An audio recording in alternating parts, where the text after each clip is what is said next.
and suddenly Hal Holbrook just appears like from out of the darkness. He's like, Janet. She's like, oh, Janet. And she's like, what? I have found out something. I know the true secrets of our town, our history. She's like, what are you talking about? What have you been doing? Have you been drinking again, Father? I'm always drinking, Janet. I'm always drinking. Come with me. And they go into his office, right? They go into his office. Between midnight and 1, it will find you.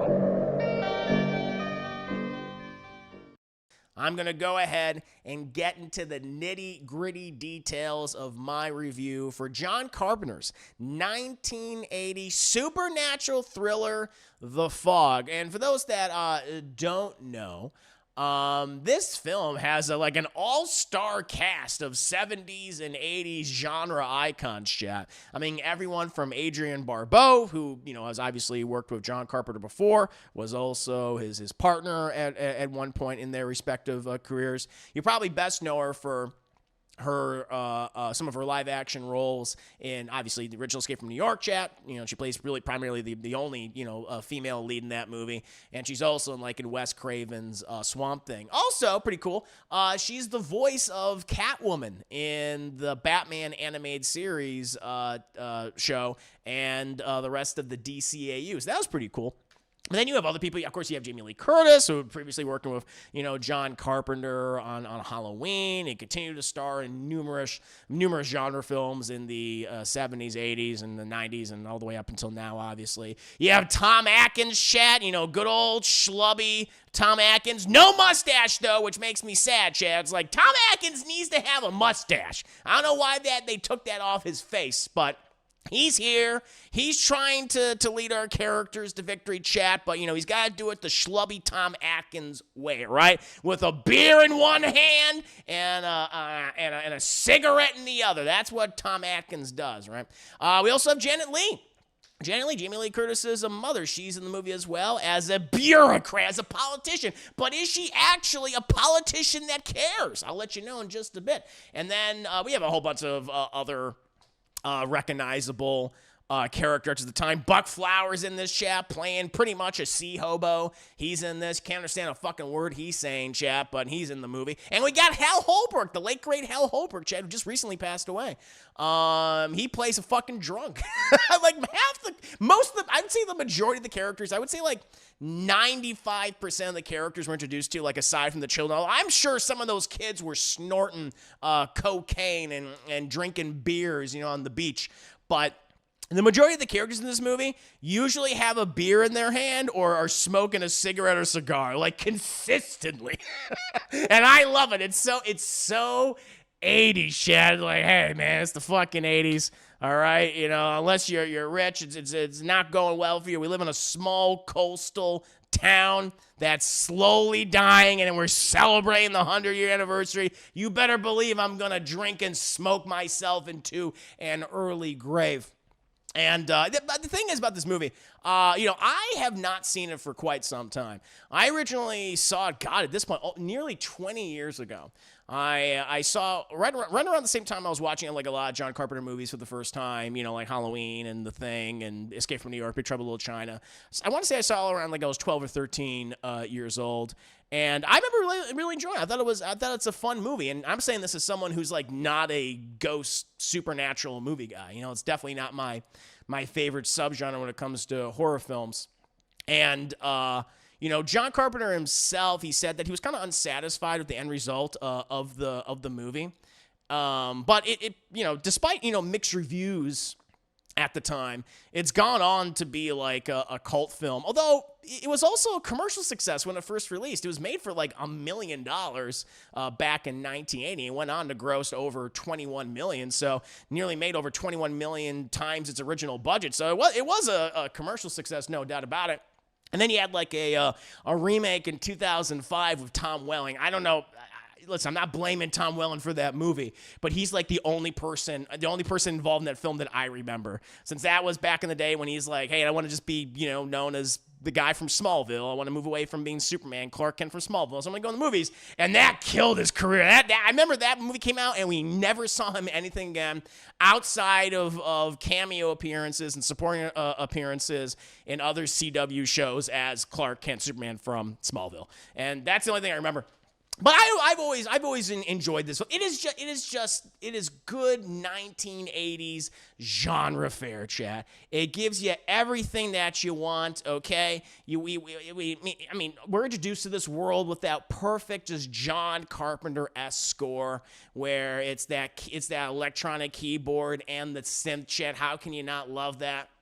Every character in this is just a schlub, from the men to the women. Everyone's wearing flannel. A lot of people, with the exception of Tom Atkins, chat, which I don't understand why he doesn't have his mustache. Everyone just has like weird, gross facial hairs. It's like, yeah, just makes me feel good watching a 1980s movie. It's just like, yeah, I just love the aesthetics of them. Something about 1980s genre films. They warm the heart. They warm the cockles, chat. But yeah, I've always been a fan of this movie, and rewatching it again, I am still a fan. Not in like the upper echelons of Carpenter's filmography, like The Thing or Big Trouble in Little China, Escape from New York, Halloween, Assault on Precinct 13. But I still think it's a really fun, enjoyable movie. It's one I'd recommend. It's one I recommend you watching later on in October. You want to watch some kind of offbeat ghost movies. I think it'd be kind of cool. And also, just to mention, kind of like the general premise of the film, it takes place in this small coastal town in Northern California, and it's like the 100th anniversary of this town's founding. And during the 100-year anniversary, this fog rolls into town, chat, and it's filled with these vengeful ghosts of these leprous mariners who are seeking revenge for some reason on the town's citizens, on the town's denizens. And our cast of characters, chat, again, everyone from Tom Atkins to Adrian Barbeau, Jamie Lee Curtis, they're just trying to fucking figure it out because they don't understand what's going on, chat. But they will soon learn, and we will join them on their journey. But before we even get to them, chat, we start our movie with a creepy captain who has seemingly been able to wrangle a whole bunch of kids together alone on a beach, telling them creepy stories of the past, chat, of the town's history. And our captain, good old creepy Captain Machen, he's telling the story, the history, the sordid history of the Elizabeth Dane. I call it the Lizzie Dane, chat, which was this ship that was commanded by Mr. Blake, who is this very wealthy leper, right? And he took all of the lepers on the leper island, put them on the boat, and they wanted to go to the mainland because they wanted to establish their own colony there where, they can reap all the benefits of living on the American mainland. But horrible things happened. Horrible things happened to the boat. A horrible fog rolled in, and they couldn't see from their right to their left, to the straight ahead, or even in back. And they crashed upon the rocks, and the masthead snapped, and the ship exploded, and those poor, sorry souls, those poor, sorry, rotten, leprous souls sank to the deep, where they still are to this day. And by the way, he's telling this horrifying story to like a bunch of like 8-year-olds. They're like, oh, actually, surprisingly, they're just like, whoa, they're enraptured. They're fucking enraptured by creepy Captain Machentat telling this story. And apparently, what's so cool about this movie is like its use of time. Cause like it starts where like we see like this the captain, he's holding this pocket watch out for everyone to see, and it's like kind of swinging back and forth, and it's like 11:55. He's like, 5 minutes to midnight. That's time for one more story, chat. And as soon as he finishes his story, then boom, it's midnight. And I wonder if it's actually been 5 minutes in the movie. And I checked it. They nailed it exactly, Chad. As soon as he said it's been 5 minutes to midnight, boom, that's when the movie hits 5 minutes. It's like, God damn, that's actually pretty good right there. Kept it tight and actually nailed it, Chad, when it came to the timing and the editing. Thought that was pretty cool. But all these kids, all these were introduced to a whole bunch. By the way, all like kids, specifically white kids, all white kids in the 1980s, especially in the early 1980s, they had like this specific hairstyle where in the front it looks like a bowl cut. It's just like just right there, Chad. The bangs are just, very symmetrical. But in the back, they got like, it's very full in the back, like it's a lot longer. There's like about 10 or so kids that creepy Captain Matchin is talking to, and you couldn't tell them apart at all, Chad. They just look like the same kid. Copy and pasted over and over, 10 times over again, right? But we also focusing on this one specific kid who's one of the main characters in the movie, little Andy, Chad, who's the son of Adrian Barbeau, and he's just staring at creepy Captain Matchin with his mouth hanging open going, like the entire time. But after that wonderful, wholesome story by good old creepy Captain Matchin, Chat, talking about the fog that destroyed the leper ship, the Lizzie Dane, on April 21st, and Chat, by the way, by the stroke of midnight, he said, and guess what, kiddos? Today is April 21st, the anniversary of our town's founding, but also it is the infamous anniversary of the death of all those poor, rotten lepers. And the kids are like, and they're all crying and shit. But after that wonderful story, we then cut, Chat. We then cut, and we are now a little more inland, and we're at this church, Chat. Who are we introduced to? John Carpenter himself. We see a 27-year-old John Carpenter, Chat. And that is also a little weird thing. Like, even though John Carpenter's like 27 or like 28 in the movie, it's a small cameo appearance. He works at this church basically as an errand boy for the very intoxicated Father Hal Holbrook. Despite being supposedly 27, 28, he looks like he's 45. Like I don't know what it was back in the 70s or 80s, Chat, but for whatever reason, people just looked so much older back then. I don't know if it was the food, I don't know if it was the water, Chad, or just the way in which they lived their lives. Maybe it was just the hard drugs, but John Carpenter looks old here. Just doesn't have the white and gray in his hair. He just got that fucking mane, that black mane of hair. And of course, he's got his like little mustache and goatee and everything. But good old John Carpenter, he's cleaning up the church, picking up all the wine bottles and things and beer bottles that Father Hal Holbrook's been leaving around. And he goes in to check on Father Hal Holbrook. He's like, Father Hal, I'm done. He's like, John, thank you so much for cleaning up all this stuff. I don't know what I'd do without you. He's like, could you stop by tomorrow at 4? And he's like, sure, Father, sure. Hey, by the way, can I get paid? And Father Hal goes, oh, you serious? Oh, how about you stop, take some time for yourself. Come in later, like around 6. Enjoy tomorrow's festivities. And John Carpenter's like, you know what? He's drunk as hell. I don't want to argue with him. He's like, sounds good, Father. Sounds good. And John Carpenter leaves the movie, Chad. And we say goodbye to John. He does not come back later in the film because the ghosts got him. The lepers got him. Anyway, but he leaves. And Father Hal, he's like, oh, it's so funny because he's like, wait, John, before you go. And he like pours him he poured himself some wine. You want a little wine? You want something to warm you up? I can warm you up. He's like, I'm good, Father. I'm good. Thank you. And he leaves. And he's like, all right, more for me. And he starts drinking his wine, but then something occurs to him. A thought occurs. He's like, oh, shit, fuck, wait, John. And he goes to the door. He goes over there. He's like, John, there's one more thing. When you come in, I need you to do this. But he's fucking long gone. But then all of a sudden, he starts hearing like stones breaking apart. He hears something like cracking. And he's like, what is that? Hello?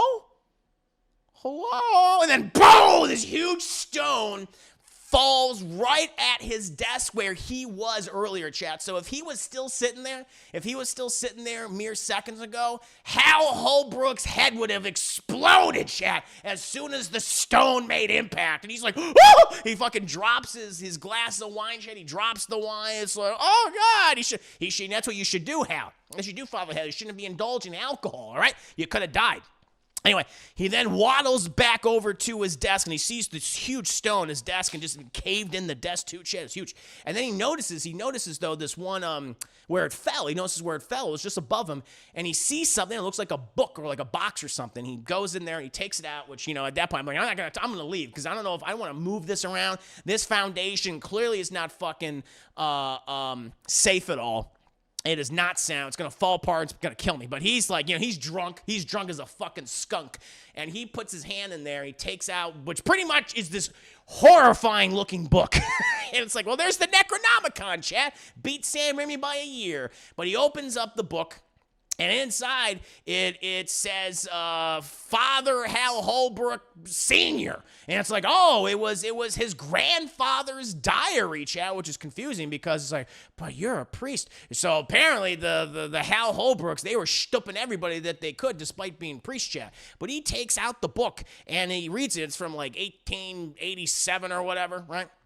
Or like it was like 1880 or something, and he starts reading it, and it's the diary of his grandfather, and it starts out, it's like, oh, I have such terrible secrets, and I have done great evil, but I did it for good reason. It's like, oh, what does this have to do with the plot? Everything, but we're not there yet, Chad. I will save that for later. And then after that wonderful sequence, we then just start to see like the rest of the town, and weird shit starts happening. Weird shit just starts happening all around the town. We go to this like small little grocery store, convenience store, where we follow this broom boy. Right? And when I say a broom boy, chat, I'm not talking like the broom kid from Last Jedi. I'm talking about like a guy that is like he's a teenager, except he looks like he's 38 years old. But we're following this 38-year-old broom boy inside the convenience store, and he's doing a terrible job. He's doing a shitty job sweeping. You know what else he does, Chad? He does something scummy. Like he passes by like all the drinks and all the liquids and stuff, and he passes by the orange juice section, and he grabs an orange juice from the back, and he just starts fucking chugging and drinking it, and then he screws the top back on, and he puts it back in there. It's like, you're a horrible broom boy. But he doesn't have time, Chad, to be horrible, because all of a sudden the store just starts shaking. He's like, oh! And all this glass starts breaking everywhere. It's like, what the hell is going on? And he goes, checks. He's like, hello? Hello? But like seemingly is like nothing is there. But he notices like the sign is askew. That's like, welcome everybody. There's, shelves of food that fell over. And it's like, it doesn't make any sense. We then cut out from the convenience store, and we see like all the payphones. Remember payphones? Shit, I remember payphones. They're all going haywire. They're all ringing and everything. We then go to this a gas station, this garage, where all the gas stations, the pumps. All the gas station pumps, they suddenly unhook, and gasoline just starts spreading all across the ground. It's like, well, that's a hazard. That's a fire hazard waiting to happen, chat. And then we see like this elevator, the lift for the cars. We work under them. They start going up and down, and everything. We go to this car lot, and the cars are going wee woo, like everything. Now the ghosts are just being annoying. That's what I'll say. I kind of appreciate that Carpenter is getting all the typical ghost bullshit like out of the way very quickly, because the thing is, chat, in most ghost movies, this would be predominantly what we see for like the next hour. is just the ghosts being precocious and cute. Like, it's like these ghosts are like, hey, we're gonna do all of our typical ghost stuff, but in the first 5 minutes, and then after that, we're gonna start stabbing and disemboweling people, which I'm like, I like that. These ghosts are very proactive, chat, but they're like, all right, it's almost like they're looking that they got contracts, and they said, listen, before you start stabbing and disemboweling, you gotta do your typical ghost bullshit, right? And they're like, okay. And they do it, they get all of it over with in the first 5 minutes, which I really appreciated. We then eventually cut to like some other character. Oh, Nancy Loomis. So there's a lot of John Carpenter regulars in this movie. Nancy Loomis, who played the character of Annie in the original Halloween. She was also in another one of John Carpenter's movies. I saw in Precinct 13. She's in that too. And she played the character Annie, who was the sarcastic friend who gets killed by Michael Myers in the car. She gets like strangled or stabbed or whatever. And she's there because she hears all the fucking commotion outside. And she's like, what the hell is going on? She goes out, she looks out, Chad, and she's like, that's weird. And then like her TV like suddenly comes on. Do not adjust your TV set. And like her armchair that's there, it's like this big heavy armchair, just goes, it just starts moving like right across the floor, like towards the TV. And she's like, that's fucking weird. It's like, I agree. I definitely agree with you.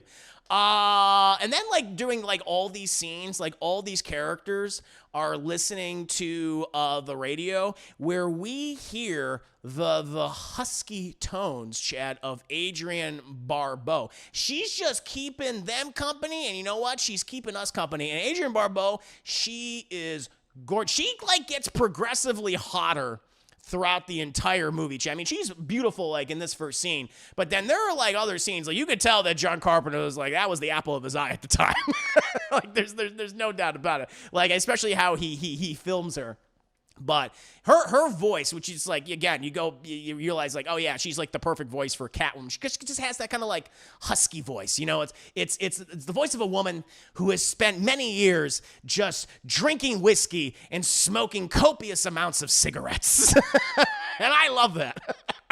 And so she's just, you know, saying like, hey, I'm just here to keep you company on this lonely night, you know. And you know, she's basically like, you know, update everyone on the news and everything.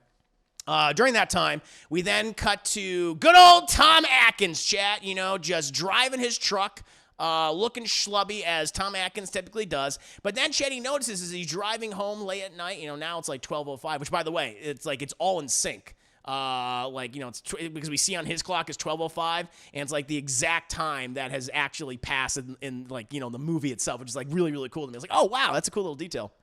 Nice little editing detail there. But he's driving home, and on the side of the road, we have this hitchhiker, right? This hitchhiker's just like, you know, trying to get a lift. And who's the hitchhiker, chat? Jamie Lee Curtis. And, you know, Tom Atkins like, well, what do we have here? A lady. And so he goes ahead and he pulls over, chat, because in the 80s, people would apparently pick up hitchhikers all the time. And so he stops. She comes over and she's like, thank you. How far are you going? And he's like, oh, I'm just going, you know, right to the other side of town. She's like, that's good enough for me. No questions asked. And so she gets in there and they start driving.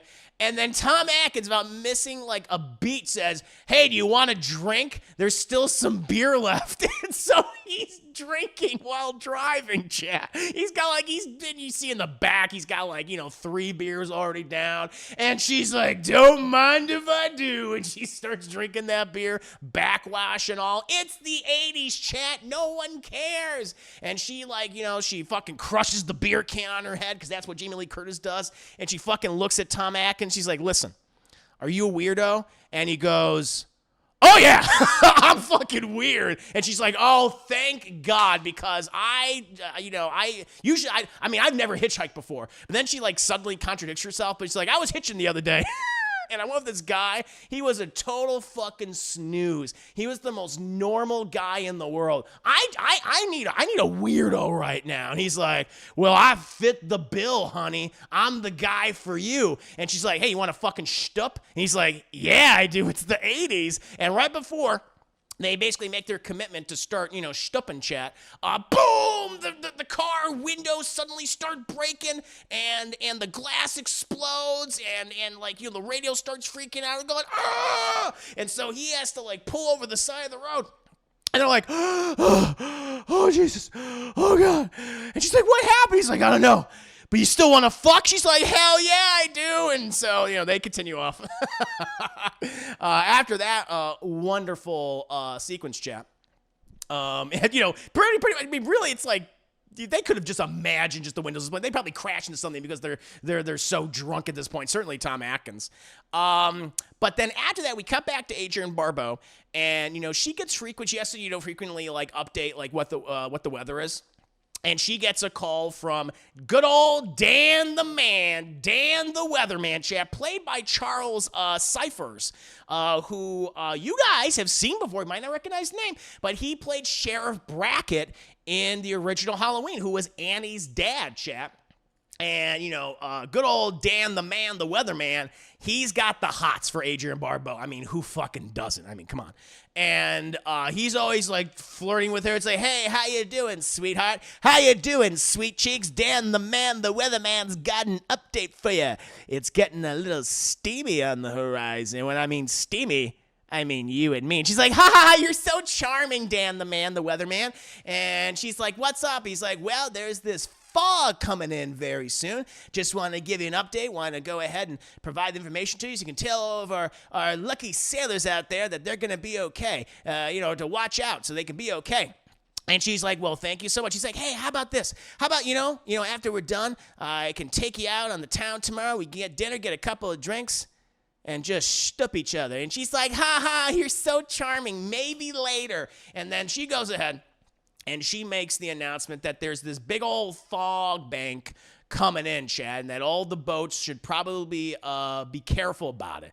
Meanwhile, we then cut to this little boat that's somewhere off the coast of our small little town, Chad, and we have these three. Again, everyone's drinking in this movie.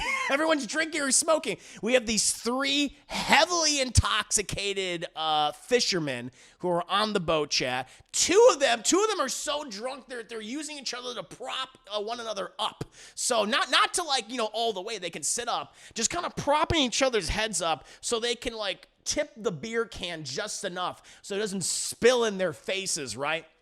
And so they're listening to Adrienne Barbeau, and the two of them are going back and forth about, oh my God, she sounds so hot. And the one guy, the younger guy, is just like, sounds hot. Man, you should see her. She is hot. He's like, well, I got to go ahead and do that. How did you see her? I saw her at the grocery store. He's like, oh yeah? I like to go shopping with you like I'm sure you would. I've also seen her at my kid's brother's baseball practice. She takes her son there. He's like, oh, she has a kid. Is like, yeah, she does. Well, that just means she knows how to have sex, right? Yes, indeed. Just that's the conversation. And then we have Buck Flower, Chad, good old Buck Flower, who we've recently, he had a career of playing hobos. He was a hobo in John Carpenter's They Live. He was a groundskeeper / hobo in Cheerleader Camp, which we did a watch party for before. Here, he's a sea hobo, Chad. He's a hobo at sea. And he's listening to Adrienne Barbeau. And I ask you right now, I would ask anyone right now, listen to him speak for the first several lines of dialogue. And if you tell me that you understand what he's saying, I don't believe you. Because he's like, I don't know if I'm wrong in right now. I don't need no if man. That bit line. Maybe Bobo know about that. And I was like, what? Even his friends are like, what did you say? And he's like, I'm saying there's no fog bank rolling in towards us. I don't know what Adrienne Barbeau talking about. But then, chat, he's like, because he keeps repeating, over their dialogue, no goddamn fog bang ain't rolling in. No fog bang here. And then the fog bang comes and he goes, oh, a fog bang. And they see this fog bank coming in, and they're like, oh, shit. Because they don't want to get caught in the fog bank, chat, because then they don't know where the fuck they're going. They have absolutely no fucking clue, right? And they're like, oh shit, we better get in. We got to go to the lighthouse too, so that'll be easier for them to get in, so they can follow the light and they can avoid damage. Also, Adrienne Barbeau's radio studio is in the lighthouse, so that's how she makes her living. She's the lighthouse operator, and she is a disc jockey and radio host, which is a hell of a fucking career path, but good for her. She's a single mom, chat. Husband died. She's a single mom. This is what she needs to do, is how she brings home the fucking bacon, right? And she can't depend on any man, okay? She can't depend on Dan the man, the weatherman all the time, right? So they're like, fog man Ronan. And they're like, oh shit, well, let's get, all of our shit together. Like, I'm not that drunk to where I can't, get the boat back. But I am pretty drunk. They all laugh at each other, right? And so they start getting the ship operating, everything. But as the fog, starts to go over their boat, it starts messing with all the electronic equipment in the same way it was messing with all the electronic equipment on the mainland. She cuts out the generator, cuts out the fucking lights and everything. And they're like, oh shit. And the younger guy, he stays behind because he's trying to fix the generator and everything. Where the two older guys, along with Buck Flower, they get out, gonna see well, this fog is so thick. Why is it doing all this to our generator? And they see, chat, this massive old-timey ship from, 1880 just suddenly appears, right next to them. They're like, there's a pirate ship in the fog, bang. Let's go up and see what's going on. And so they board the ship, chat. They board the 1880 pirate-looking ship. They get on there. And it's seemingly abandoned. There's no one else there. It's like, what's going on? One of them, walks forward a little bit. And then the person, is Buck Flower that walks forward. And he turns around. And he's like, everyone behind, what? And his friend's like, what? And he's like, I'm behind you. What's going on? Speak English, Buck Flower. There's someone behind you. They have a sword. The guy's like, huh? And then he gets a sword right up the butt. There's a lot of butt stabbing in this movie, but he gets a fucking cutlass right up the ass cheeks, chat, by one of the leper pirates. They're real. They're real. The mariner lepers, they were real, and they've come back for vengeance. And so they stab the one guy who's not Buck Flowers right up the booty cheeks, and he's like, ah! And he falls over, and the guy keeps stabbing him with the cutlass, chat. Meanwhile, Buck Flower, he's like, hold on, I'm going. He tries to waddle over, chat, but it's too late because we get this one other guy. Most of these leper mariners, they use hooks, and this one guy uses a hook and gets Buck Flower right between the cheeks, chat, and literally just starts pulling. He's like, ah, and rips his butthole out. And that's the thing. I've noticed with a lot of killers that use hooks, they usually go for the ass. Well, look at Candyman, chat. Candyman kills a lot of people via the ass. Remember that one guy, the psychiatrist, in the first Candyman film where Vigil Madsen, she's in the insane asylum because she's blamed for the death of her friend and several other murders. And then we have the psychiatrist who, when Tony Todd's going, when he does that, same thing happens to Buck Flowers, chat. So he gets his booty hole ripped out. And, but again, their young friend, none the wiser, doesn't know what the hell's going on. And so we then cut to but it's actually a cool little sequence here because we then cut to where he is, which is in the darkest, dankest part of the ship. And he's just hanging out. And he's like, hey, guys, there's this weird ship that just came across us. It's right next to us. You guys seeing this? And we see a figure enter the room that he's in. And it's clearly not Buck Flowers or the other guy. And so he's like, guys, and we always see is his face. The only thing that we see of the last survivor is his face, chat. And as he turns around, you just hear, ah, because he gets grabbed. And the guy has this giant ice pick, chat. He has this giant ice pick in his hand, and then he just stabs both of the guy's eyeballs out. And the guy's like, ah! And he's just screaming, chat. And he's just holding his face, and there's the other fog people, the mariner lepers, they descend upon him, chat. It's like, oh God, doing horrible, horrible things. But then after that wonderful sequence, chat, so we get the first big kill of the movie, so that's pretty awesome. So after, poor Buck Flowers and the rest of those guys, they all die and get, hooks up the butts. We then eventually cut back to Adrienne Barbeau, and she tells about the fog rolling in, but then we get a call from Dan the Man, the weatherman, and he says, it's like, hey, the information that you gave wasn't accurate. There was no fog rolling out that way. But Adrienne Barbeau, where she was, she saw the fog move in such a way it was actually moving against the wind. And she's like, are you sure? I mean, from where I was, it looked like it was doing that. It's like, hey, I'm just here to tell you, at least according to our weather stuffs, whatever it is, our weather technology does not lie, Adrienne Barbeau, okay? But hey, you still want to get dinner sometime? Want to grab a drink? She's like, haha, maybe later. And more 80s flirting, and she's just not ready, chat. She's just not ready. She's a single mother, and she has 2 businesses that she's running right now, and she doesn't have time for no man, right? But then, chat, we cut back to Tom Atkins and Jamie Lee Curtis, and they have shtook one of them. They have had the sex, right? They have had the sex, and they are in Tom Atkins' bachelor pad in his house, and, he's wearing, Tom Atkins knows how to keep it classy, Chad. Knows how to really keep it classy. He is wearing a wife beater, and he has a half finished beer that he is sharing with Jamie Lee Curtis, right? So they're just exchanging each other's backwash, Chad. I mean, they were already exchanging fluids, so what's backwash gonna do at this point?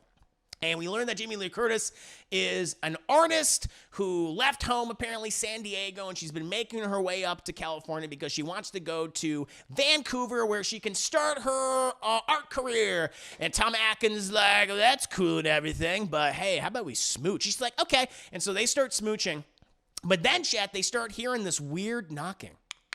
They start hearing this on the door. And Tom Atkins like, who's interrupting Tom Atkins stupping time? And so Tom Atkins, who stands up, and again, man, Tom Atkins, I don't mean to like keep harping on the guy, but he's got that schlubby dad bod, got a little bit of that gut, kind of sucks in a little bit. He's putting his pants on and everything. I was like, yeah, you do you, man. You do you. But he gets up. And Jimmy Lee's like, who's that? Who would be knocking the door at this hour? He's like, I don't know. I'm going to go check. And so he goes and checks, and we see, like, this figure, like, at the door and everything. But as he's walking over, like, suddenly, like, the figure disappears, and boom, his fucking grandfather clock, like, explodes. And we realize that it's, like, 12:10. It's, like, 12:10 at night. And so, again, John Carpenter is so specific with the time in this movie. So put this in perspective, chat. We've seen everything in however, much time. And so we're introduced to Tom Atkins and Jamie Lee Curtis. They meet each other on the road at 12:05. And so now it's 12:10. So somehow, chat, within 5 minutes, Tom Atkins drove back to his home and already had sex with Jamie Lee Curtis. So I'm going to say it was not great for either of them. Tom Atkins, he was a bit of a one-pump chump. I just noticed that, like, oh, shit, he didn't last long at all, which I thought was very funny. But he's like, that's fucking weird. And he opens the door and he can't see anyone or anything like that. Jamie Lee Curtis is like, what was that? And he's like, some fucking punk's playing pranks or something, right? And so he goes back and he gives a good old little one more pump to Jamie Lee Curtis. After that, we then cut to the son of Adrienne Barbeau, who was listening to the stories of creepy Captain Machen early in the movie. And he is by himself. He's going to go fishing. Yay! He goes fishing and right off the coast. But something catches his eye. Catches his eye, near these rocks, right? And he goes over there. This guy has the sense, has a sixth sense, if you will. He goes over there, and he sees something like on the rocks, and it looks like shimmery. It's like gold. Looks like a gold coin. He's like, oh, what's that? And then suddenly, like, the waves wash over it, and the coin turns into a piece of driftwood, and it says the Dane, Chad. It says Dane on it. But we know it's like, oh, that's the fucking Elizabeth Dane. That's the Lizzie Dane. That's the ship that, creepy Captain Machen was talking about that had the lepers on it. And it was like, it's connected. And so this kid's like, I'm going to take this. And so he takes it, Chet. He takes it, and he runs back home. And he goes to his house, which is right off the coast, and he goes to wake up his mother. And he's like, Mom, look what I found. And he wakes up Adrienne Barbeau, and somehow, Chet, Adrienne Barbeau looks even hotter than she did 5 minutes ago because she kind of like wakes up, and it's like, she's been sleeping for a little while. It's like her hair is kind of like little scruffy and things. It's like, holy shit, what a natural beauty, right? And she's like, yes, Andy. And it's like, Mom, look what I found, this disgusting, rotten piece of driftwood. And she's like, that's wonderful, honey. That's wonderful. I want to give it to you. I think it'll be good for the lighthouse. And she's like, you know what? Thank you. I appreciate that. I love you, my only child. And he's like, Mom. And then he has like a weird fucking line. He's like, Mom, can I have a Coke and a stomach pounder? And she's like, after lunch. And first of all, I'm like, well, I know what a Coca-Cola is, right? I know what a Coke is. But what the fuck is a stomach pounder? What is that, chat? I imagine in the 80s, a stomach pounder was a common thing to say and to consume, I suppose. Is it a food? Is it a drink? I don't know, but this kid wants it along with the Coke. But Adrienne Barbeau says, later. You'll have that later, all right? We then cut back to Tom Atkins, who's still with Jamie Lee Curtis. She's kind of hanging around, since they had sex like 2 times. And apparently, like, he's some sort of like inspector. Like, he's also like a captain of something or whatever. But I think now he's kind of retired, and now he's inspecting all the ships, making sure that they're kind of okay. Basically watches after everybody, right? And he goes there, and he goes to the docks, and he's noticing, like, one of the boats are missing with the 3 guys that died earlier. And he's asking good old, Billy Bob, Billy! And he's like, yeah. And he's like, what happened to the boat with Buck Flower and co? He's like, I don't know. No. He's like, well, we're going to have to find him, all right? Did you call the Coast Guard? He's like, I don't call no Coast Guard. He's like, maybe you should. We got to investigate. He's like, we got to investigate. We got to investigate. And he's like, all right. We're then introduced to Janet Leigh, who is some sort of politician in the town. I don't know if she's the mayor, but she has some sort of authority, right? And she is organizing the 100-year anniversary, extravaganza. And her assistant is Nancy Loomis, who we met earlier in the movie. And, Janet Leigh initially kind of comes off as being like, hey, I'm very controlling, and this is what we got to do. We got to celebrate. It's for all big businesses. But she is actually pretty caring in the movie, which I did like. Like, she has a nice little relationship with Nancy Loomis where, Nancy Loomis is not afraid to kind of like, throw her shit back in her face. And she's like, how rude, but I like it. You have moxie. You have moxie, Nancy Loomis. You're going to go far in the world of politics. She's like, yes, ma'am. She says, yes, ma'am, a lot. Little running gag. But yeah, they're organizing the anniversary, making sure nothing goes wrong. Apparently, Chet, this is a funny detail. We learned that her husband is Buck Flowers, which is like, there is no way in any world that the character that Janet Leigh is playing is married to that sea hobo played by Buck Flowers. It's like, how did that work? How? It's very bizarre, but apparently, Chad, she's upset that her favorite sea hobo, her husband, Buck Flower, did not return from his drunken sea voyage, and she's like, well, he's done it before, but hopefully he'll be okay. I'm just worried, Nancy Loomis. She's like, I know, ma'am, I know. And we then cut back to Adrienne Barbeau. She takes the piece of driftwood, right? And she goes underway. We actually see some like really cool like shots of the coastal town. I like the cinematography in this movie quite a bit. Gets you in the mood for a nice spooky, coastal sea horror story. I think it's pretty neat.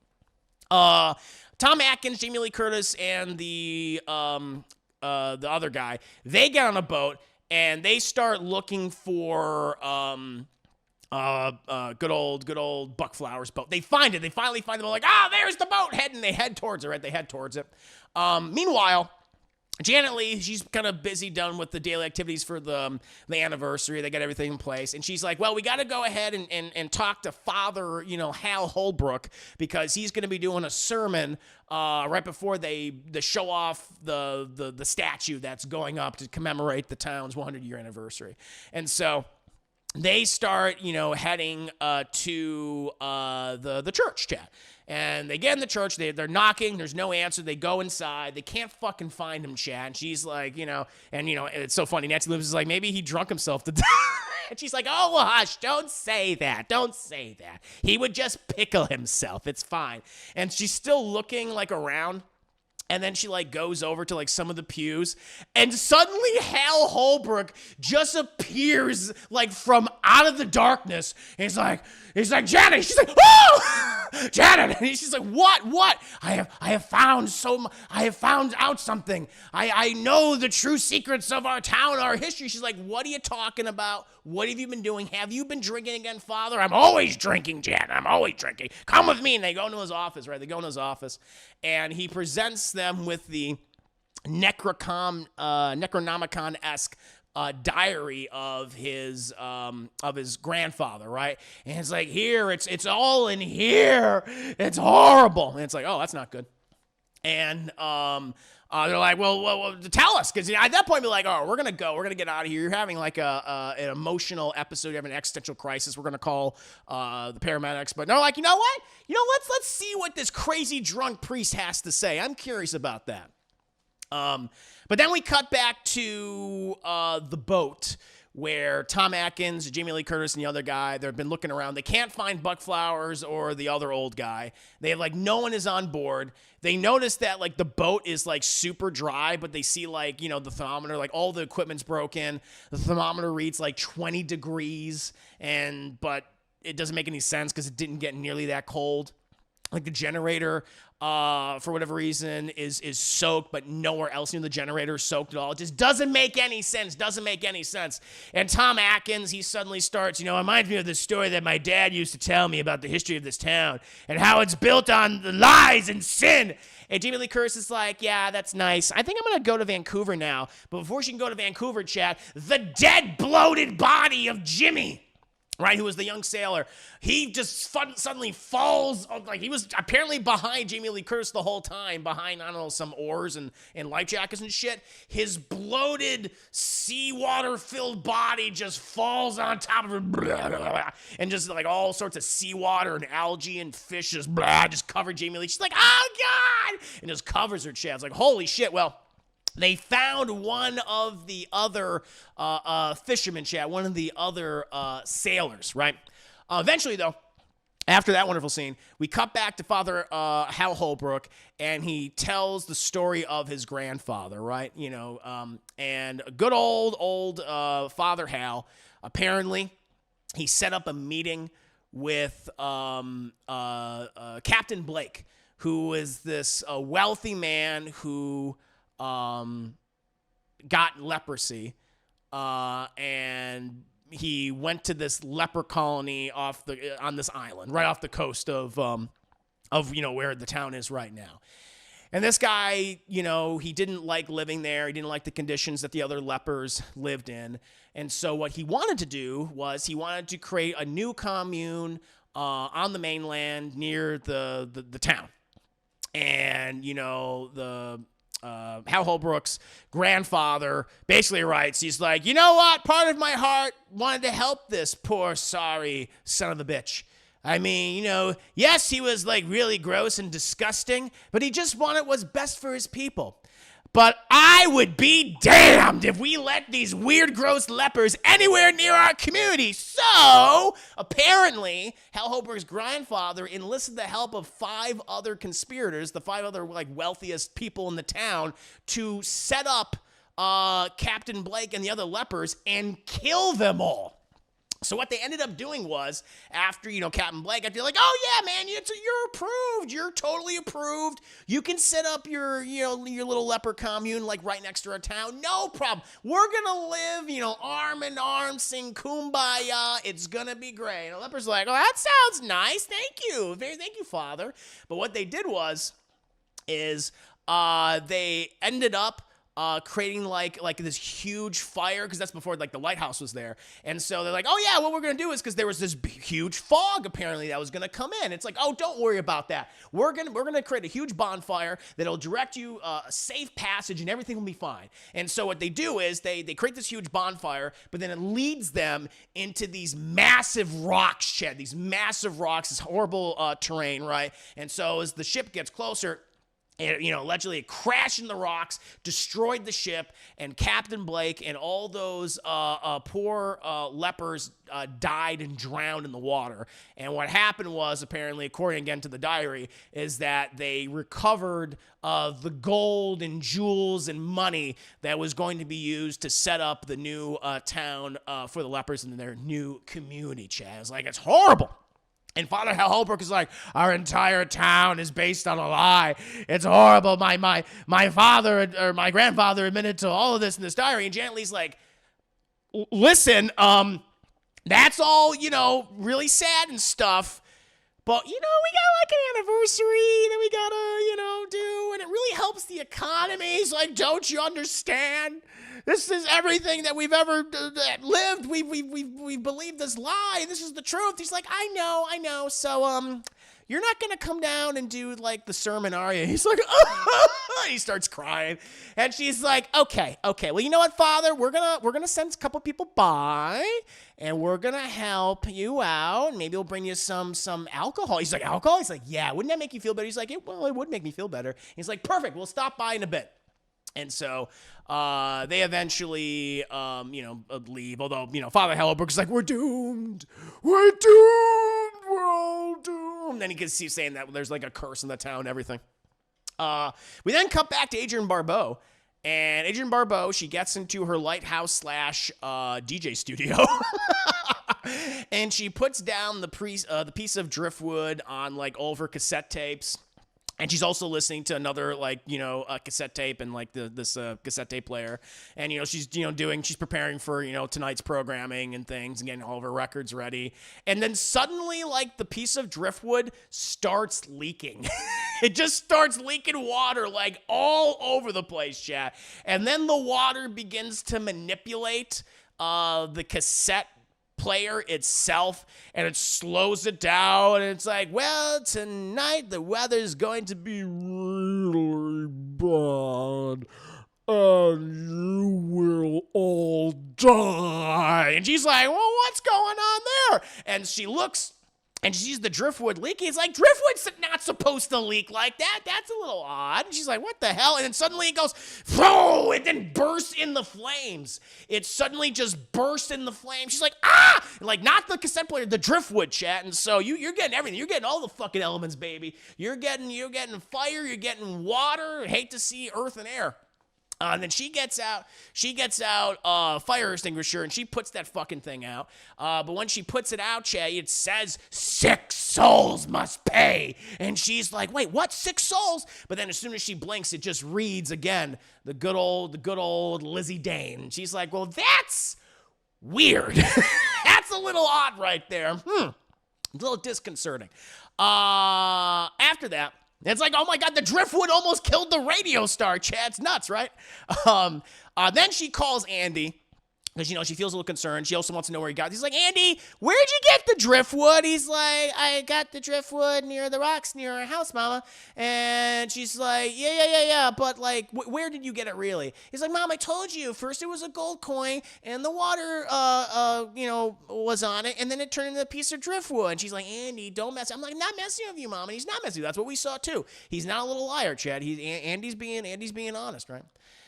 And she's like, okay, all right, fine. Listen, just stay home. Mrs. Corbett's, who is basically grandma, she's the grandma of the movie, Chad. Mrs. Corbett's is going to watch over. He's like, okay, Mom. And Mrs. Corbett's comes in. Mrs. Corbett's is just the nicest old lady you ever met, Chad.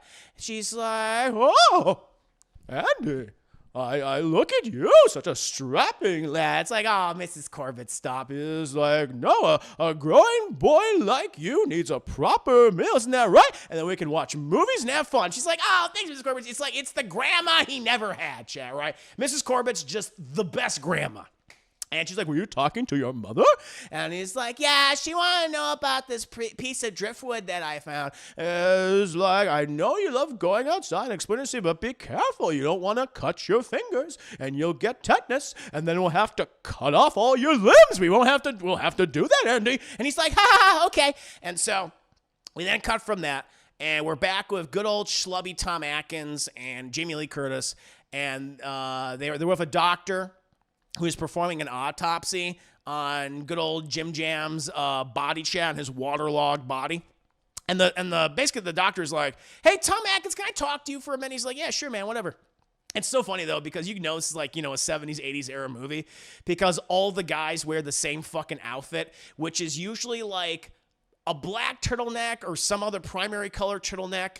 And on top of that, they have a flannel shirt, mostly, warm colors like either red or yellow or brown. And they usually have like a leather jacket on top of that, which is usually like black or brown. Because both of this, Tom Atkins and this guy, wearing the exact same outfits, just slightly different colors. But this is a detail that really stood out to me. And they start drinking. They fucking start. It's like you were just like, operating on your dead body. He's like, hey, let's go get a drink. And they just pop these fucking beer cans and start drinking and immediately start smoking cigarettes. It's like, guys, I don't think you should be doing that in this medical facility, but whatever. It's the 80s.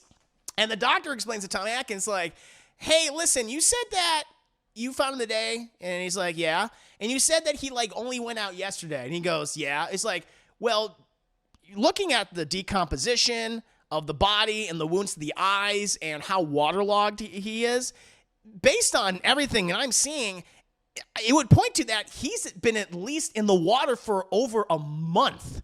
And Tom Atkins is like, wait, what? He's like, yeah, based on the decomposition of the body and everything else that's happened to it, the little sea critters that are inside of him, they're eating him from the inside out.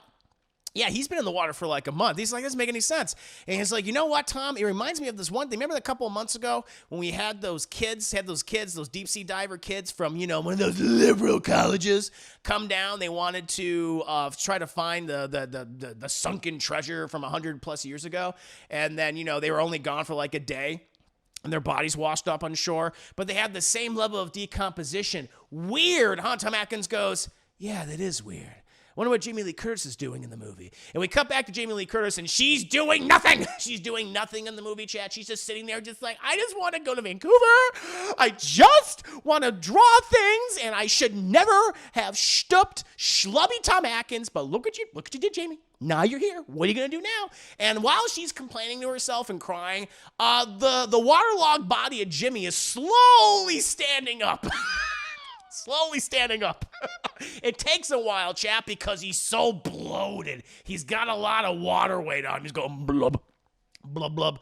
And so he grabs, thankfully, an assortment of sharp objects and scalpels and knives have presented themselves to Jimmy. And Jimmy takes the largest of the scalpels and waddles towards Jamie Lee Curtis. Thankfully, Jamie's like, even though no character has peripheral vision in this movie whatsoever, thankfully she has had experience in dealing with maniacs who are trying to stab her. And she's like, my Laurie Strode senses are tingling. She turns around and Jimmy's like, blarb. She's like, ah! And she manages to dodge him, chap, as he comes down the scalpel, and they hear outside, they hear all this crashing and everything. She's like, oh my God. And the doctor and Tom Atkins, who are like, 6 beers deep at this point and like 2 packs of cigarettes in, they run in. And they see Jamie Lee Curtis, she's fucking, crying. He's like, you got somebody attack me. And they're like, my God, how is this possible? And the doctor looks and he sees, like, on the floor, like Jimmy has like scrawled like a 3 in the floor.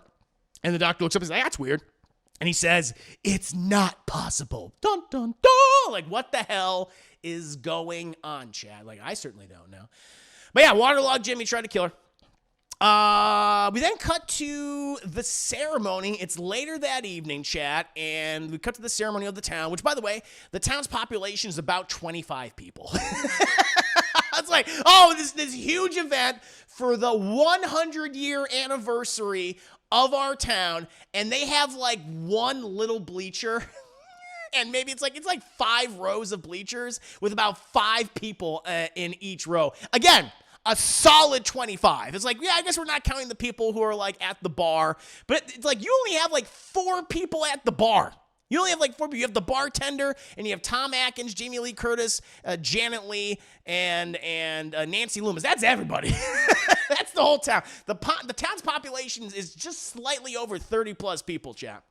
But they're doing that. Janet Leigh is still very concerned for her husband, Buck Flower, because the sea hobo has not yet returned from the sea, nor will he, Chad, as we saw him die. However, she does not know that. Everyone's like, Janet Leigh, like, listen, hey, you organized a great time. Our entire town's population of 25 people, plus us, so it brings about 31, 32, is so proud of you for what you did. And she's like, I know, but I need to go out there. I need to speak, so I'm going to go out there. She goes up with the sheriff and stuff.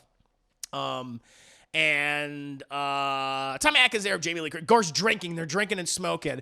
And he hears Adrienne Barbeau on the radio chat because it's her nighttime show, obviously.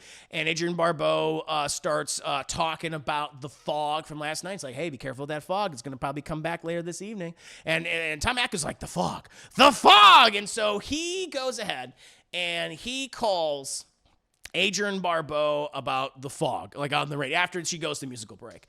And he explains like who he is. He's like, hey, I'm Tom Atkins. Like, you talked about this fog, last night. And was anything like weird about it? And she goes, well, yeah, I saw, at least from where I was, from my lighthouse/DJ studio, the fog was actively going against the wind and moving against the wind. He goes like, that's really fucking weird. And he says like, was it going in this specific direction? He goes, yeah, which is the direction which the boat was, where Buck Flower and Jimmy Jam were all horrifically murdered and had their assholes ripped open. And he's like, oh shit, well, thank you for letting me know. Just be careful, stay safe, because I think Adrienne Barbeau, she goes, yes, Tom Atkins, there's something in the fog. And she's like, I believe you. We then cut to Dan, the man, the weatherman, Chad. He's back in the movie. Thank fucking God. Where would we be without him? And he's driving to the weather outpost studio, wherever the fuck he's going, Chad. The weather place. And the fog is following him. It is quickly following behind him, Chad. It's like, no, not Dan, the man, the weatherman. And so he goes to the station, and he opens the door, and we meet our first black guy. He's like, oh my God, there's people of color in this movie. And don't worry, Chad, people are going to say like, oh, there's a black guy in the movie. He's going to die. Thankfully, somehow, this black man did not meet his end in this movie, Chad. Like, this film does not, you got to give Carpenter this. Carpenter does not really follow the filmmaking policy that a lot of filmmakers follow, which is if you're white, you're going to be all right, but if you're brown, you're going down. He kind of bucks the trend with that. He kind of goes against the grain. Like a lot of his minority characters and people of color often like survive a good portion of the movie. They usually they survive the majority of it, or they might not make it to the end, or they actually do make it towards the end. So you got to give him that, Chad. You got to give him that. But there is a black man in this movie, and he lives. Like he was just feeling like he gets the daytime shift, while Dan, the man, the weatherman, he gets the nighttime shift, right? Plus, Dan, the man, the weatherman, he wants the nighttime shift because he wants to flirt and hit on Adrienne Barbeau and take her out on a date. And like the guy's like, hey man, you want to talk to Adrienne Barbeau? He's like, I'm still working. I'm still trying to take her out. He's like, good luck, man. Good luck. And he leaves. Black man's fine. He doesn't die. And eventually we then, oh yeah, that's right. So Dan, the man, the weatherman, he calls Adrienne Barbeau and saying like, hey, Adrienne, just want to give you an update, weather update, from Dan, the man, the weatherman. That fog, big, nasty fog is kind of rolling in right now.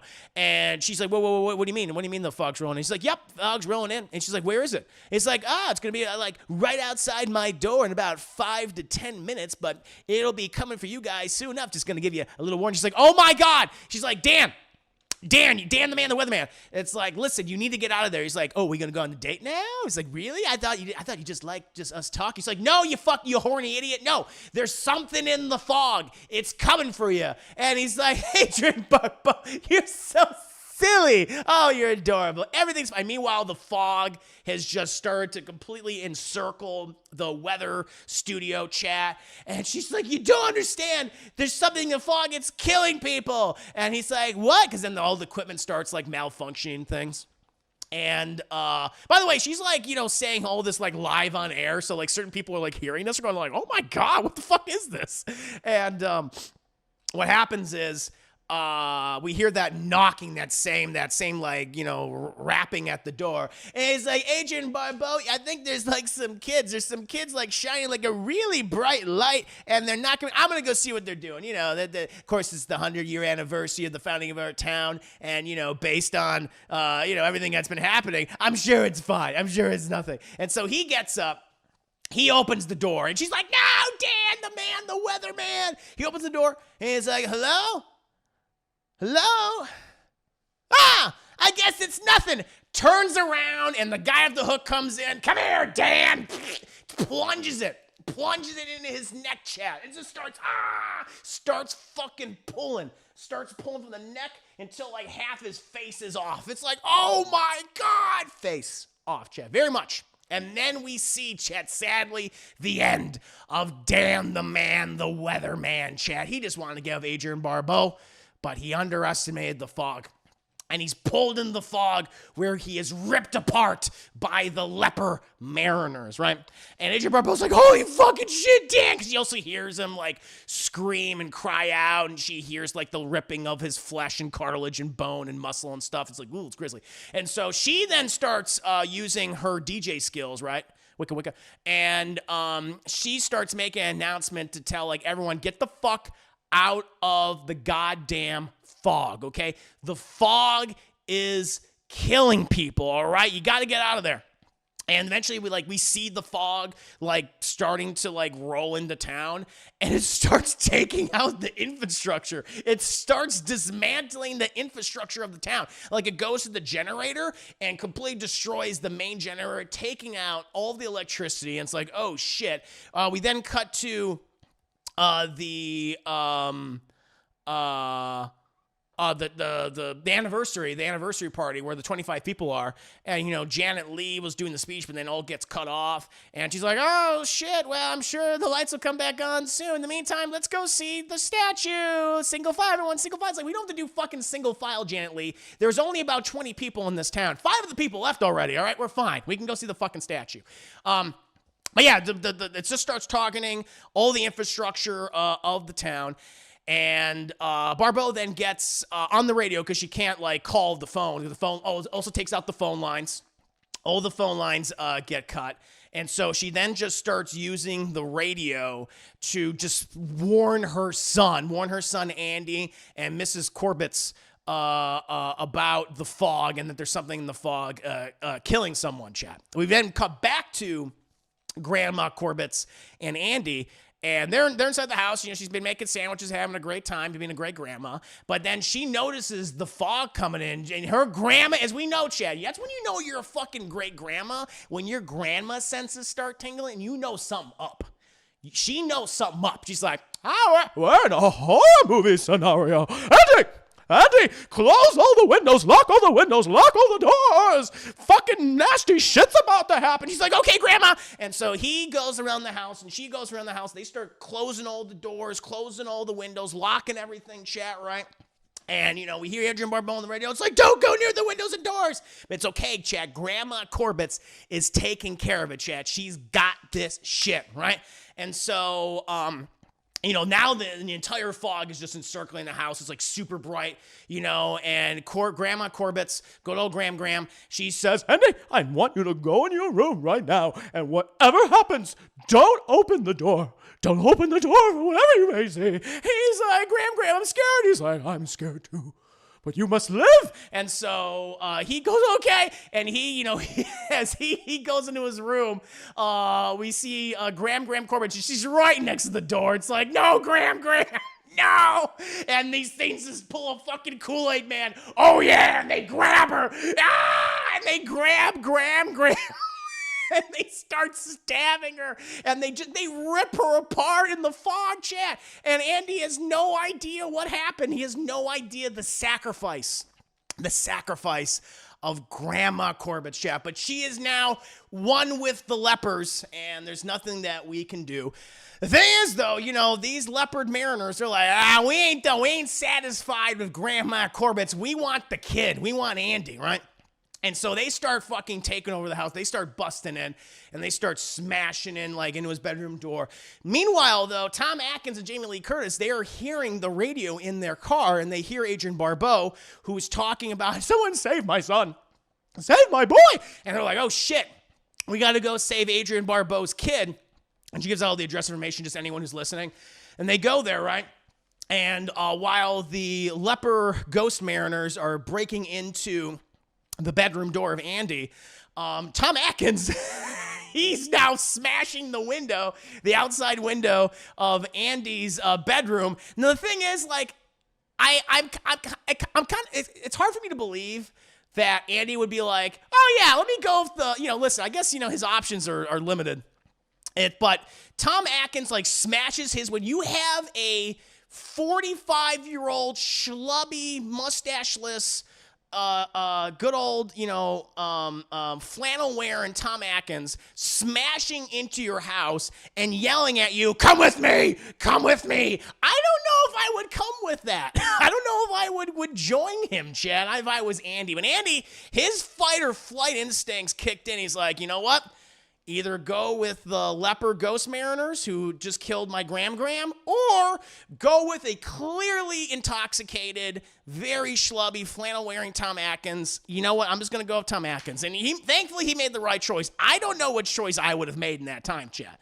I don't know if any of us would know. Anyway, he goes out the window of Tom Atkins, who then carries him to the car. But Jamie Lee, she's now driving, and, of course, she fucks it up, chat, because, as we all know, women can't drive cars. I mean, come on. But she can't fucking drive.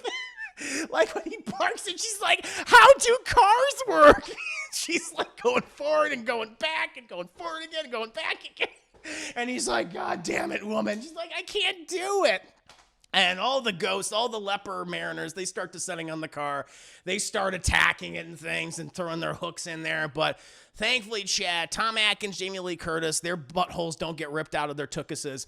And Jamie Lee Curtis, despite, as the woman says, despite being a woman, a broad, she manages to drive the car to safety. She drives away. But yeah, as this is all happening, Adrienne Barbeau is still on the radio telling everyone. At that point, everyone's like, all right, we're going to go home. We're going to go home. People start getting in their cars and start either driving out of town or going to their homes. And Janet Leigh and Nancy Loomis, she starts driving Janet Leigh home. But the fog is literally following them. And they're like, what the fuck? Like when Nancy Loomis turns a corner, like the fog turns a corner. When she starts going straight, the fog, like she's like, what the fuck is this? And they hear on the radio from Adrienne Barbeau, the fog, it's killing people. Go, run. They're like, ah, shit. And so Nancy Loomis and Janet Leigh, they start trying to get as far out of the town as possible. As Adrienne Barbeau's like warming everybody, right? Like either stay at home, lock your doors, hide wherever you need to hide, don't make a sound, or get out if you can, right? At the same time, Tom Atkins, Jamie Lee Curtis, and Andy, they also hear Adrienne Barbeau on the radio, and they also head out of town, right? But they all end up like literally meeting at the church. I think they say like that's like, a refuge chat. And so, sanctuary, like Notre Dame, like Hunchback of Notre Dame chat. Sanctuary. And they go there, and they all meet up. And I kind of like this, though, with, all the characters are not like, what's going on? Like, the fog is trying to kill us. Like, even Janet Leigh's character, who almost comes across initially as your prototypical politician, she's like, holy fucking shit, this is happening. Okay, let's get inside the church. Let's start, hunkering down. Like, she's proactive. I like that. She's not like the mayor from Jaws. She's nothing like that, which was very refreshing to see, especially for something that's from the 80s. And so Janet Leigh, Nancy Loomis, Tom Atkins, Jamie Lee Curtis, everybody, they pile in where they meet a absolute shit-faced Hal Holbrook and his, I told you, they're coming. They're coming for me, all right? Our town was based on lies, on sinful behavior, and it's come home to roost. The leper mariner murders have come home to roost. And they're like, we don't have time for your drunken ramblings, Hal Holbrook. Pull yourself together. And they're smacking him and things. And like Tom Atkins literally grabs the wine bottle and smashes it against the pews. And Tom Atkins like, no. Hal Holbrook is crying. And so they eventually get into the back room where Hal Holbrook originally found his grandfather's diary in the stone wall, as all the mariners literally start like tearing the church apart, because it's kind of like a zombie movie. They're trying to get to them, right? Like they're smashing the windows, and like, Janet Leigh's like lifting up pews and like, we gotta fight them back, and she's like smashing zombies with the pews, and they're using Bibles. They create like these Bible boxing gloves and go, God, the power of Christ. Like they're beating up the zombies with the power of Jesus. It's pretty cool. And while this is also all happening, Adrienne Barbeau, her lighthouse / DJ studio is also under attack. Like she sees because all the mariners, the leper ghost mariners, they start getting pissed because they're like, where is everybody? Because like, what the fuck? Where'd they all go? We were here to kill the 25, possibly 32 people that are in this town, and we can't get them. And they realize, oh, it's that fucking bitch Adrienne Barbeau. She's been telling them about us. We're gonna go kill her. And so the fog just literally just like looks around, goes right to left, and it's like, you! And starts going right towards the lighthouse / DJ studio, right? It starts going up there. Adrienne Barbeau's like, oh God, they're coming for me. And they bust down that fucking door like Kool-Aid Man. They chase her all the way up the steps. Hark! And she's like, I can't stay in here because there's so many of them coming up the stairs. And so she ends up going outside, and she climbs up to the top of the lighthouse chat, right? But she knows like one of them is still like following her up the ladder. And she goes like right up to like the peak where they have like the weather vane there. And she thinks she's safe, but then suddenly she feels a hook come right down on her fucking like clavicle, just and she like lurches forward, and of course she's wearing high heels, chat, because all the ladies used to wear high heels in these horror movies. She falls over, and she's like, shit, and she like pulls the hook out of her shoulder clavicle muscle part, and she's like, and she's like trying to back up. She's kind of like, like, no. She's like hitting their legs and stuff, trying to get them, fall off the lighthouse. We then cut back to the church, where our cast of characters, Chad, they're not doing so hot. They're not doing well. Like Janet Leigh and Nancy Lynn, they're getting their hair pulled out, because they're trying to come to the windows, and they're putting the pews and the bookcases on top of the windows, but they're smashing through that, and they're grabbing them and everything. And, Hal Holbrook, who has just been sitting there absolutely shit-faced, is like, I gotta make the sacrifice. It's gotta be me. And so he gets up, because he starts reading the diary, and it basically says that the source of our sin is in the wall of the church. Of my share, my ill-gotten gain is in the walls of the church. And so he starts tearing apart those. Everyone's like, what the fuck are you doing? And we see, like, within the wall, they take out this giant golden cross. And so what happened was Hal Holbrook's grandfather took his share of the gold and, like, literally melted it down into a cross and just stuck it behind this wall. And so it's, I gotta give it to him. And, Tom Atkins like, no.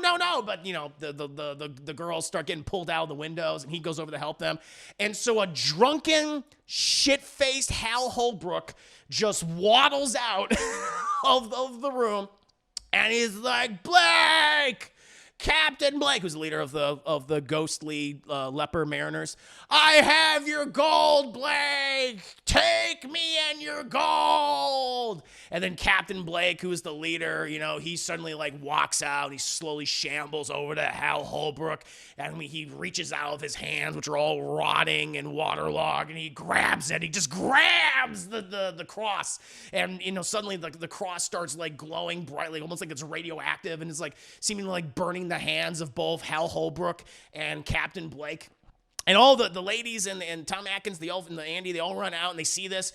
And at the last minute, Tom Atkins, despite being like, about 16 beers in, 2 packs of cigarettes, chat, and, his flannel is just, it's struggling, trying to keep his man bod, like, inside, chat. Those buttons are about to pop. He waddles over as quickly as he can, tackles Hal Holbrook, chat, and suddenly, like, seemingly the cross explodes along with Captain Blake, and the rest of the ghostly leper mariners vanish, chat.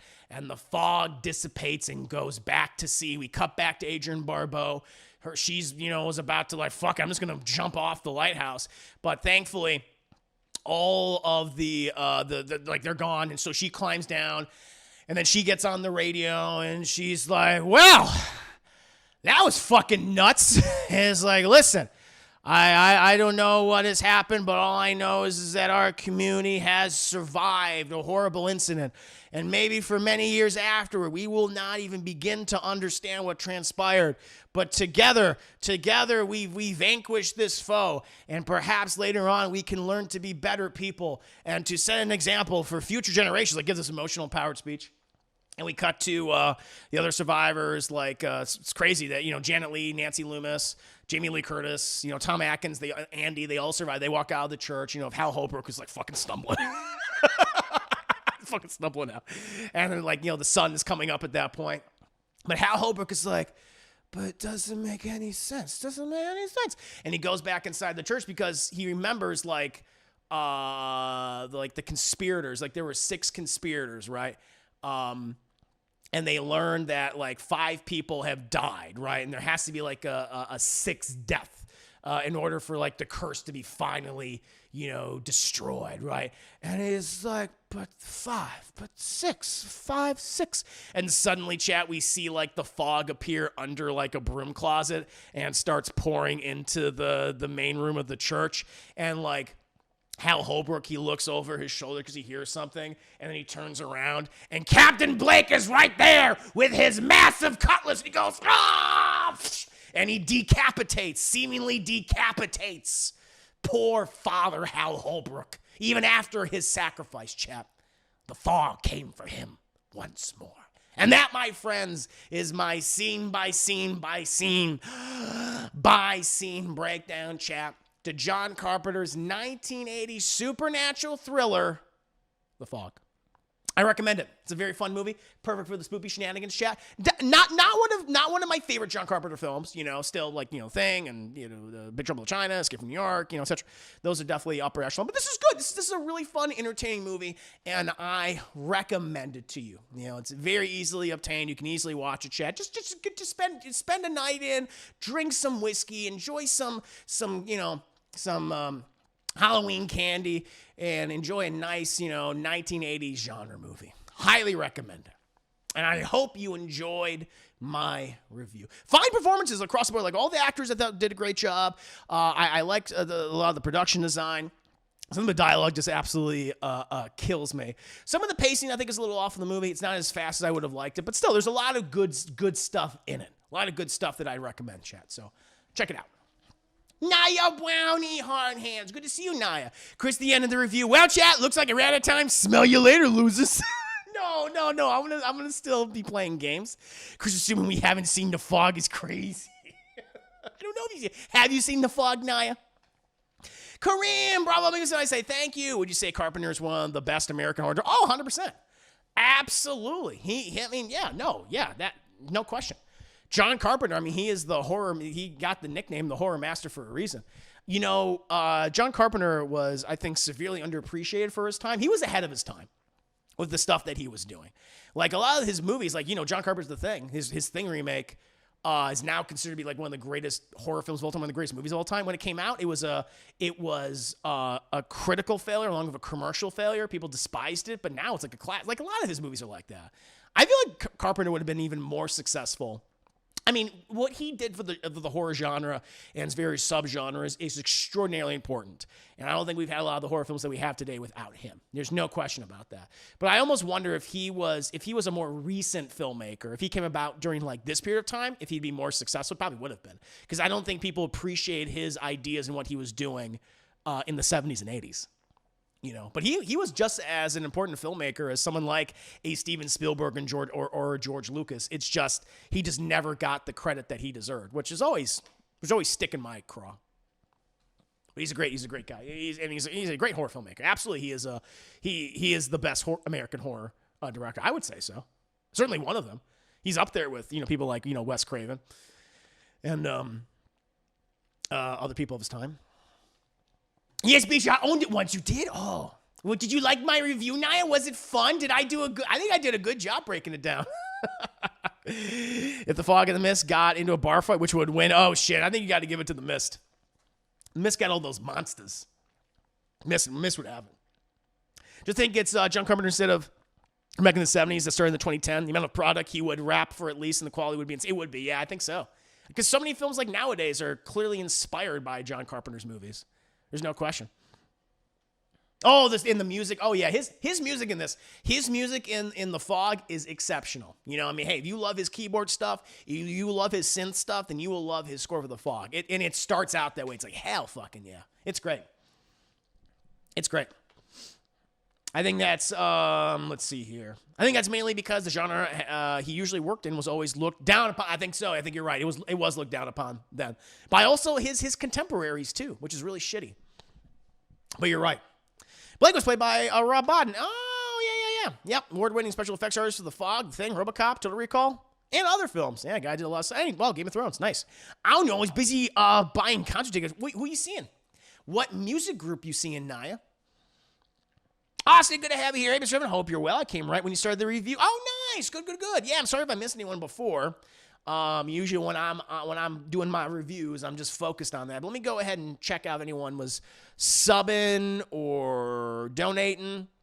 Show, thank you so much for the 200 biddies. Thank you so much. Hope you enjoyed the stream. Sorry for missing your donation there, which is in the review. And Willie J86, thank you for the follow. I appreciate that. Hope you enjoyed the movie too. My review, that is. Yeah, I'm going to a rave at the end of the... What, you're going to go raving? Nice. A bunch of the hippity hops. That sounds good. Hip hops and raving. Sounds like a fun time. Very fun time. Katria, heart hands, little happy dino. Hope you're feeling better, Katria. Good to have you here. Welcome. I just got done with my review for The Fog. Joe Carpenter's The Fog. Super fun. Yeah. A little bit of a prologue to the spoopy shenanigans, which we'll begin into next week. Yes. Let me just see. Keith, good to have you here. Welcome to stream. Keith Meath. Oh, it's the guy from Assault Precinct 13. I forget the actor's name. That's him. That's cool. I like that. Very nice. Batboy, Summer Pounder isn't anything. Jerk Carpenter literally just made up something because it sounded funny and still gets a kick to this day. People ask, oh, really? Okay, I was like, what the fuck is a stomach pounder? Because at one point, the kid, Andy, he asks his mom, can I have a Coke and a stomach pounder? And the mom's like, after lunch. And I'm like, what is that? And so he just made it up. Oh, that's pretty amusing. Very nice. Yeah, I skipped it because I didn't want any spoilers. I've never seen any version of the Fog. Oh, nice. This version's fun. You know, it's not my favorite John Carpenter movie. There's others I would rank clearly above it, but still a good time. You know, I mean, just for its 80s genre-ness, you know, just something about like an 80s horror film that just gets me. Just like the character, like everyone in this movie is just drinking and smoking. It's like Tom Atkins. I think Tom Atkins drinks like 16 beers in the film just by himself and at least 2 packs of cigarettes. And he's like the desirable male figure in the movie. Like he's the character that like Jamie Lee Curtis is like lusting after in the film. It's like, what?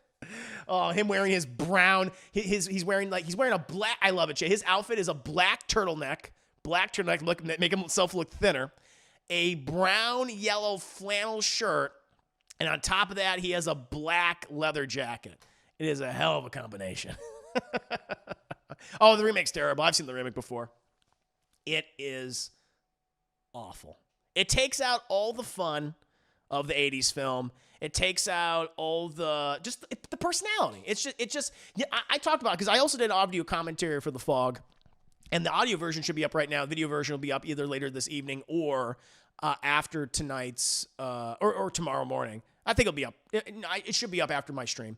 But in any case, so like watching this film, just a lot of like 80s genre content, or a lot of genre content from the 70s and 80s. Like a lot of the people looked like normal people. They look like a bunch of schlubs. You know, I say that in my reviews because I'm, you know, being funny or whatever, you know. But it's true. But then you look at like all these horror remakes and everyone looks like a fucking supermodel. You know, like everyone looks like is super sexy and they're like, you know, or, you know, sexy, quote unquote, depending on what you're into. But like they're all like fucking thin. They all just have these Instagram like, you know, faces, right? But like all these other movies, I like gravitate more towards like, you know, 80s and 70s horror just because of its aesthetics. And it just doesn't have like pretty people in it. They just look like fucking regular schmucks. And I like that. Chris, baby boomers are a bunch of schlups. They kind of are. They kind of look that way. But I like that. I'm praising that. Sure, I'm taking some strong anti-nausea meds, and one of the side effects is really bad headaches. Oh, no. So by that, I'm feeling better. Well, if you got to get going, no problem at all. You know, happy to entertain you, but get plenty of rest. Put your feet up. Relax. Eat some num-nums. Eat some food. Drink some water or some tea. And I hope you can enjoy yourself. But good to have you. Sorry that you're not feeling well. Check, go get some Mr. Revenier's, Mr. and Hypes for Katria in the chat. I'd appreciate that. Deeply Curse almost never gets an actual cute boyfriend love. She does not. she does not. Now, Criff, what I do? Some modern horror fixing that. Yeah, that's true. No, you're right. You know, like a more recent horror film that like talk to me, you know, I'm not saying like these actors are ugly, but they're not your, you know, these super pretty model looking people, right? In that movie, they look like regular people. And I think that's what is one of the many things that makes that movie so good. So you're right about that. That's true. They are fixing that. I prefer my movies to be full of uglies. I do. I feel more invested. Now, I have an announcement to make. What is it now? I'm sorry that I missed your comments. What's your announcement? They do look like real teens to talk to me, yeah. We need more uglies in movies, chat. We need more. We need more schmucks. Need more schlubs, and we need more uglies. There ain't no Brad Pitt. No. I'm not saying they're ugly, but I'm also saying they're they're not good looking. Exactly. I found it, bitch. What'd you find? What did you find, Naya? That one girl's save talked to me. Her acting was great. I mean, I thought all the acting was pretty good in the movie. Guess. I don't know. oh, you mean, did you find Tom Atkins in his outfit? In his black turtleneck, yellow, brown flannel, and black leaf. I don't know what you're talking about. Oh, you found Ghost Town. Did you find Ghost Town, Naya? I found Ghost Town! Yay! I got there. Oh, shit. What we gotta do a watch party for Ghost Town, chat. It took me 8 tries, but I got there. I got there on that 8th try, though. Possibly 9th try. We gotta do a watch party for Ghost Town, chat. This Friday, Ghost Town. Let's fucking go. Can you send me the link, Naya? Casey, I love 70s and 80s horror actors because it's just so endearing to see what their style of fashion was versus modern actors. I would say I do like some of the regular-looking folks in horror movie actresses like Micah Monroe and those kids from Infowars look like they do. Micah Monroe, like she's beautiful, she's gorgeous, but you're right, she's not like, you know, again, it sounds like me when I say this, but it's not like supermodel, right? But she's a beautiful-looking woman. I agree. No. First try. A Chris Herman first try is like the 8th try, but it's a first try. Oh, Lord. Malcolm, good to have you here. No, in case I miss anyone else, good to see you. KP89, good to see you. Rockabirdie again. Always a pleasure having Rockabirdie, the very talented Rockabirdie. Yeah, chat, this is fun review. I know, it's been a while since I've done like a full, Naya, thank you. Oh, shit, chat, we got it. We got Ghost Town. Very nice, Naya. Thank you. All right, yeah, boom. Gonna add that to my favorites, Ghost in 1988.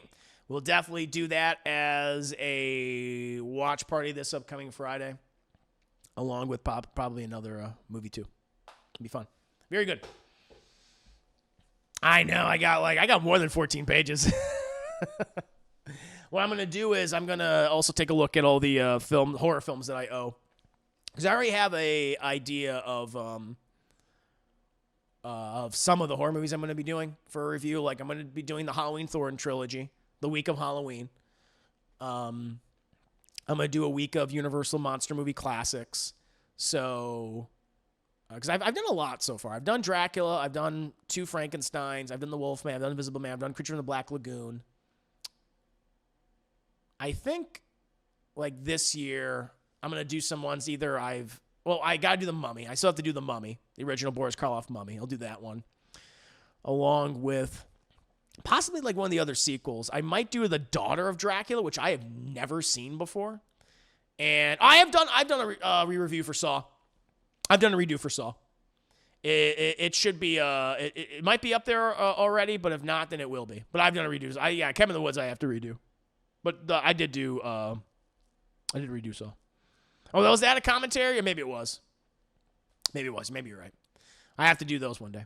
However, but yeah, Universal Monster Movie. I think I'm gonna do The Mummy, The Daughter of Dracula, and Son of Frankenstein. I think I'll do those this year. This October. Cedar Spock! Green salutation, Cedar Spock. Hope you're living long and prospering. A pleasure. You have old-timey, wimey spoops I sent you. Oh! Thank you. Thank you, Naya. Did you send them to me via my... Oh, you want me to send Phantom Town Ghost Hunt? Yes, no, send those my way as well. Please do. Yeah, either in a whisper or... I'm talking about the DVDs. Oh, the DVDs. Thank you. I appreciate those too. Thank you. Definitely. I gotta do some of the other ones. I gotta do some of the other movies that Naya sent me, like straight out of Oakland. How about a review of the remake of Night of the Living Dead? The one with Tony Todd? That'd be fun to do. That's a cool suggestion. I've done the original Night of the Living Dead. I've done that as a review, a watch party, and an audio commentary. Most of the movies I sent are also spooky. Yeah, sure. You sent us a bunch of spooky movies. Oh, Chinese speaking vampire shit. That classic. That was fun. Yeah, that'd be good. Because I threw away. No, I have them. They're over there. They're on my shelf. They're on my. You can't really see it right there, but it's like underneath my TV. It's my Blu-ray and DVD shelf. So I got all that good stuffs. Oh, thank you, Tria. Prove it. Here, I can go grab it. I'll go grab some of them. Oh.